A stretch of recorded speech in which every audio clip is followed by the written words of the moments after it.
आप सभी का स्वागत है सिविल्स वाला के ऑफिशियल यूट्यूब चैनल पे। और जैसा कि हम लोग पिछले कई दिन से mains answer writing discussion program चला रहे हैं, तो उसी सीरीज में एक बार हम लोग फिर से आपके साथ आए हुए हैं। और ये हमारे चैनल का टेलीग्राम लिंक है, आप लोग इससे जुड़ करके अपनी तैयारी को और बेहतर बना सकते हैं। आइए देख लेते हैं आज का सवाल क्या है। आज का सवाल हमारे सामने है कि while discussing the center state financial relation, mention the problems of states like UP. तो यहाँ पे सबसे पहले जैसा कि हम जानते हैं कि हमें कीवर्ड्स को अंडरलाइन करना होता है। ये हिंदी में ट्रांसलेटेड है क्वेश्चन ही हमारा। तो जैसा कि हम देख पा रहे हैं, हमारे सामने जो डायरेक्ट क्वेश्चन पूछा गया है वो सेंटर और स्टेट के बीच का जो फाइनेंशियल रिलेशन है उस पर हमको डिस्कस करना है। और प्रॉब्लम्स क्या क्या हैं, कुछ स्टेट जैसे यूपी जैसे जो बड़े स्टेट्स हैं जिनके पास ज़्यादा पॉपुलेशन है और एग्रीकल्चर डोमिनेटेड है, तो उनको कैसे अपने फाइनेंशियल रिलेशन रिलेटेड जो फील्ड है उसमें प्रॉब्लम्स आती हैं। तो चलिए डिस्कस करते हैं ये आंसर अप्रोच कैसे किया जा सकता है। ये कैंडिडेट की कॉपी हमारे सामने है। तो सबसे पहले इंट्रो में आपको पता है ये पॉलिटी का क्वेश्चन है, तो हमको पॉलिटी के क्वेश्चंस को इंट्रो करने के लिए सबसे आसान तरीका होता है कि हम किसी एक आर्टिकल या जो क्वेश्चन में पूछा गया सब्जेक्ट है उससे रिलेटेड कोई डिफिनीशन, पॉलिटिकल डिफिनीशन से स्टार्ट कर सकते हैं। यहाँ पे जैसे अप्रोच किया गया है, centre state financial relations are initiated in part 12, constitution के जो पार्ट 12 है उसमें, एंड इन आर्टिकल 264 से 300 A of Indian constitution, which largely deals with imposition, collection, appropriation of taxes. तो एक ये तरीका हो सकता है स्टार्ट करने का। दूसरा एक ये भी हो सकता है कि जो सेंटर स्टेट फाइनेंशियल रिलेशंस हैं, आप लोगों ने एक टर्म सुना होगा कोऑपरेटिव फेडरलिज्म, उसी के जैसा हम इसको स्टार्ट कर सकते हैं जिसको बोलते हैं फिस्कल फेडरलिज्म। फिस्कल फेडरलिज्म क्या है दोस्तों? फिस्कल फेडरलिज्म का ये मतलब है कि सेंटर और स्टेट के बीच में कैसे फाइनेंशियल जो डोमेन के जो पावर्स हैं वो कैसे डिवाइडेड है। कौन से ऐसे इकोनॉमिक या फाइनेंशियल टॉपिक्स हैं जो सिर्फ सेंटर के पास हैं, जो सिर्फ स्टेट के पास हैं, या कुछ ऐसे टॉपिक हैं जीएसटी रिलेटेड जिसपे सेंटर और स्टेट दोनों मिल करके अपने अपने पावर को एक्सरसाइज करते हैं। तो इस तरह के कीवर्ड्स को भी यूज करके हम अपने इंट्रो को और अच्छा बना सकते हैं।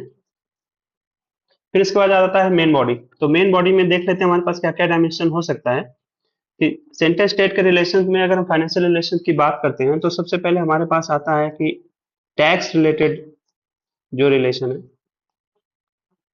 दूसरा हमारे पास आता है रोल ऑफ फाइनेंस कमीशन। तीसरा हमारे पास आता है ग्रांट्स का।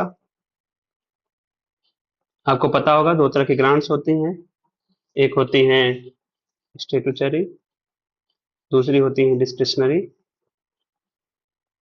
चौथा एक बहुत इंपॉर्टेंट फाइनेंशियल रिलेशन का सेंटर स्टेट के बीच का टॉपिक है, वो है जीएसटी। तो जीएसटी में जो जीएसटी काउंसिल है या उसके रेट्स जो सेंटर स्टेट दोनों मिलकर के डिसाइड करते हैं।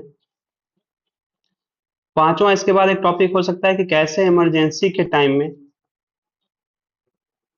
सेंटर और स्टेट के जो फाइनेंशियल रिलेशन है आपस में बदल जाते हैं। आपको पता होगा कि आर्टिकल 360 के तहत जब फाइनेंशियल इमरजेंसी लगती है तो स्टेट का जो पावर है फाइनेंशियल डोमेन में वो काफी कम हो जाता है और centre most of the power को एक्सरसाइज करती है ताकि पूरे कंट्री के फाइनेंशियल जो सिचुएशन है उसको मैनेज किया जा सके।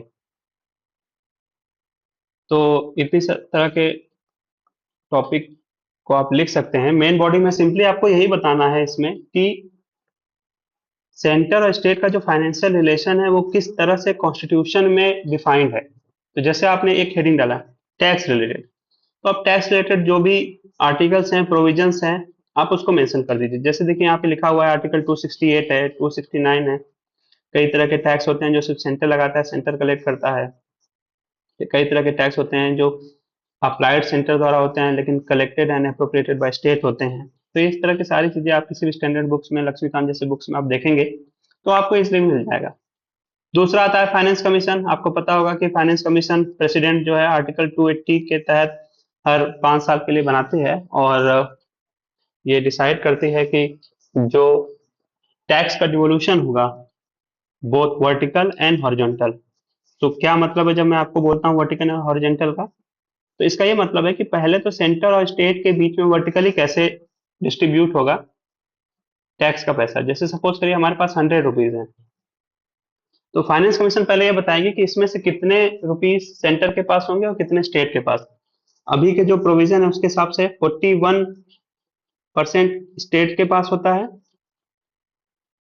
1% अलग से दिया गया है जम्मू कश्मीर एंड लद्दाख के लिए, और बाकी जो रिमेनिंग पार्ट है वो सेंटर के होता है। और फिर उसके बाद हॉरिजॉन्टल डिस्ट्रीब्यूशन कैसे होता है, जो बहुत सारे स्टेट्स हैं,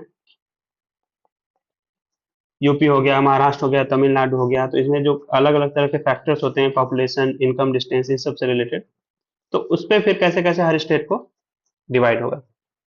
अगला टॉपिक है ग्रांट्स का। तो आप इसमें लिख सकते हैं कि दो तरह के ग्रांट्स कॉन्स्टिट्यूशन में है, एक होता है स्टेटूटरी, एक होता है डिस्क्रिशनरी ग्रांट। और समय समय पर यूनियन गवर्नमेंट जो होती है वो सेंटर्स को ग्रांट्स प्रोवाइड करती है। बीच बीच में आपने एक टॉपिक और सुना होगा, बहुत इशू आता है स्पेशली बिहार और जैसे भी लद्दाख का भी था, कि स्पेशल कैटेगरी स्टेटस देने। तो ये भी फाइनेंशियल रिलेशन टॉपिक के अंतर्गत आप लिख सकते हैं कि कैसे स्पेशल कैटेगरी स्टेटस भी कुछ स्टेट्स को दिया जाता है, और उससे कैसे चेंजेस आते हैं फाइनेंशियल रिलेशंस के। तो इसमें अगर ये टॉपिक हम मेंशन कर देते तो हमारा आंसर काफी अच्छा हो जाता। अब अगला हमको लिखना है इसमें कि प्रॉब्लम्स क्या है जो स्टेट्स हैं, जैसे यूपी है। प्रॉब्लम्स जनरल प्रॉब्लम्स नहीं है यहाँ पे, प्रॉब्लम्स जो रिक्वायर्ड है क्वेश्चन की, जो डिमांड है वो ये है कि फाइनेंशियल रिलेशन के जो डोमेन में है वो बड़े स्टेट जैसे यूपी हो गया, क्योंकि तो हमारा पेपर 5 का क्वेश्चन है, तो आपको अपने कंटेंट को यूपी रिलेटेड टच दे करके ये बताना है कि किसी स्टेट में नॉर्मली क्या क्या प्रॉब्लम्स आ सकती हैं।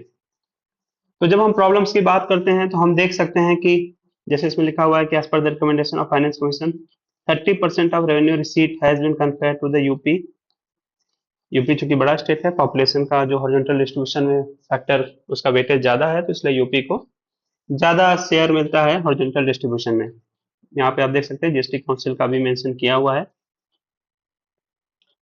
बाकी पॉइंट्स हम लोगों ने पहले डिस्कस कर लिया, क्योंकि ये क्वेश्चन सिर्फ 200 वर्ड्स का है, तो हमारे पास बहुत स्कोप नहीं है, इसके दो पार्ट हैं। तो कई बार ये देखा गया है कि स्टूडेंट्स सिर्फ एक पार्ट को एड्रेस करते हैं, दूसरे पार्ट को पूरी तरह से भूल जाते हैं या बहुत कम लिखते हैं।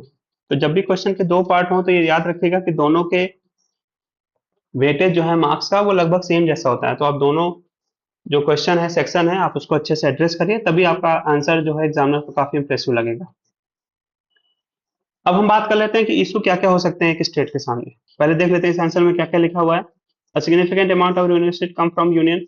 बहुत सारे स्टेट हैं जो हाईली डिपेंडेंट होते हैं कहाँ पे, सिर्फ यूनियन से।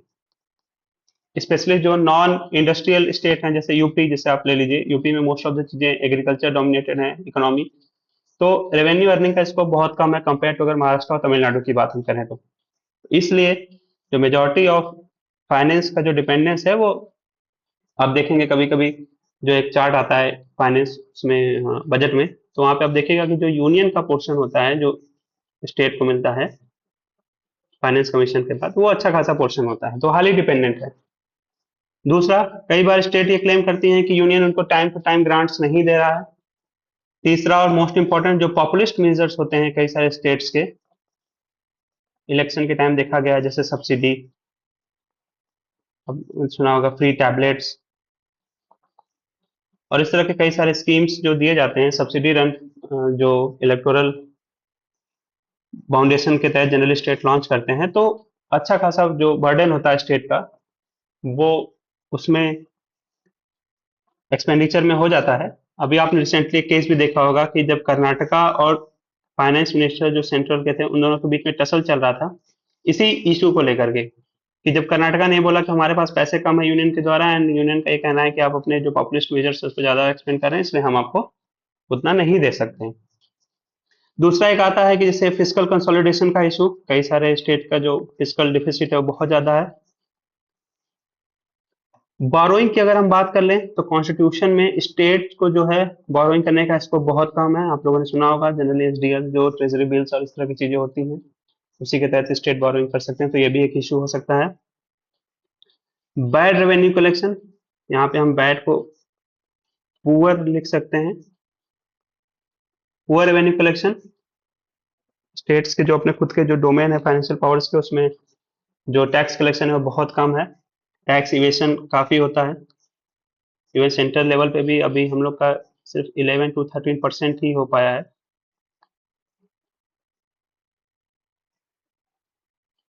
डिक्रीज इन टैक्स डिवोल्यूशन, वही जो सेंटर से आया, पहले ज्यादा 42% होता था, अब सिर्फ 41% आएगा, तो ये भी एक इशू है।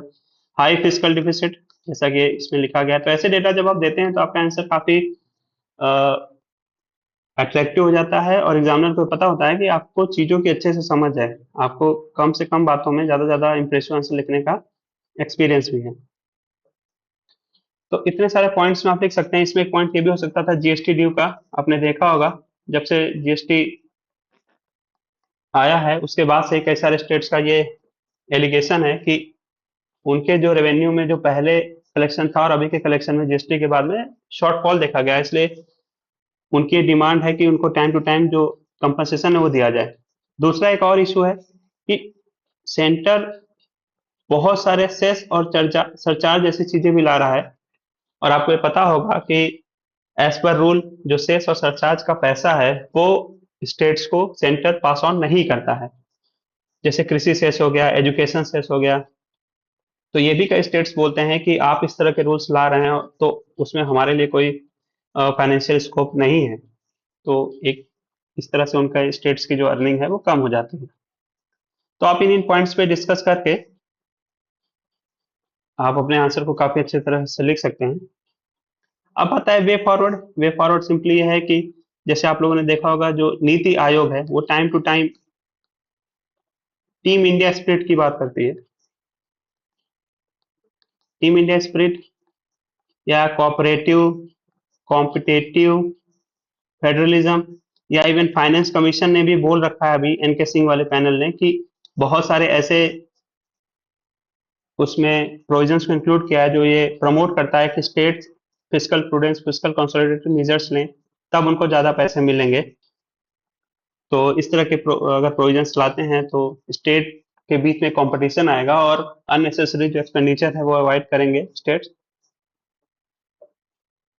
तो उस तरह से उनका जो फाइनेंशियल मैटर है वो प्रॉब्लम काफी हद तक सॉल्व हो सकती है। तो ये सारे पॉइंट्स पे डिस्कस करके आप नीति आयोग का हुआ, इस तरह के जो फ्रेजेस होते हैं cooperative and competitive federalism, physical federalism, physical consolidation, in points को ऐड करके आप ये कंक्लूड कर सकते हैं कि जो स्टेट्स हैं उनकी जो प्रॉब्लम्स हैं, सेंटर की जो इश्यूज हैं, उन दोनों को बैठ करके आपस में सॉल्व करना चाहिए, और ये कोशिश करनी चाहिए कि किस तरह से रेवेन्यू रियलाइजेशन ज़्यादा से ज़्यादा हो और अननेसेसरी एक्सपेंडिचर या जो फिजिकल बर्डन है, वेस्टेज फिजिकल बर्डन है, क्योंकि मोस्ट ऑफ द चीज़ें आपने देखा होगा कि वो उनका रेवेन्यू एक्सपेंडिचर ज़्यादा होता है जो कि नॉन एसेट क्रिएटेड होता है। तो इस पे कम करके स्टेट को ये फोकस करनी चाहिए कि वो कैपिटल एक्सपेंडिचर पे फोकस करें, जहाँ पे रोड्स, हॉस्पिटल्स, एजुकेशन इंस्टीट्यूशंस ये सब बनाए जाएं, क्योंकि इनके मल्टीप्लायर इफेक्ट्स ज़्यादा होते हैं। तो आप इस तरह से कंक्लूड करके अपने आंसर को अच्छे से आप प्रेजेंट कर सकते थे। ये बहुत एक डायरेक्ट स्ट्रेट फॉरवर्ड क्वेश्चन था, इस पे बहुत ज़्यादा आपको प्रॉब्लम नहीं होनी चाहिए थी अगर आपने पॉलिटी को अच्छे से पढ़ रखा है। So thank you very much इस डिस्कशन में शामिल होने के लिए। आई होप आपको ये सेशन अच्छा लगा हो। आप अपने दोस्त के साथ इसको शेयर करिए, लाइक करिए, सब्सक्राइब करिए हमारे चैनल को, ताकि हमें भी और मोटिवेशन मिले आपको इस तरह के डिस्कशन लाने का। और नेक्स्ट टाइम जब भी आप मेंस आंसर लिखें तो इस छोटी छोटी बातों का ध्यान रखें, ताकि आपका आंसर और जो लोग लिख रहे हैं उनसे थोड़ा बेटर हो और आपको एज मिले मेंस के एग्जामिनेशन में अच्छे मार्क्स फेस करने में। Thank you very much. जय हिंद।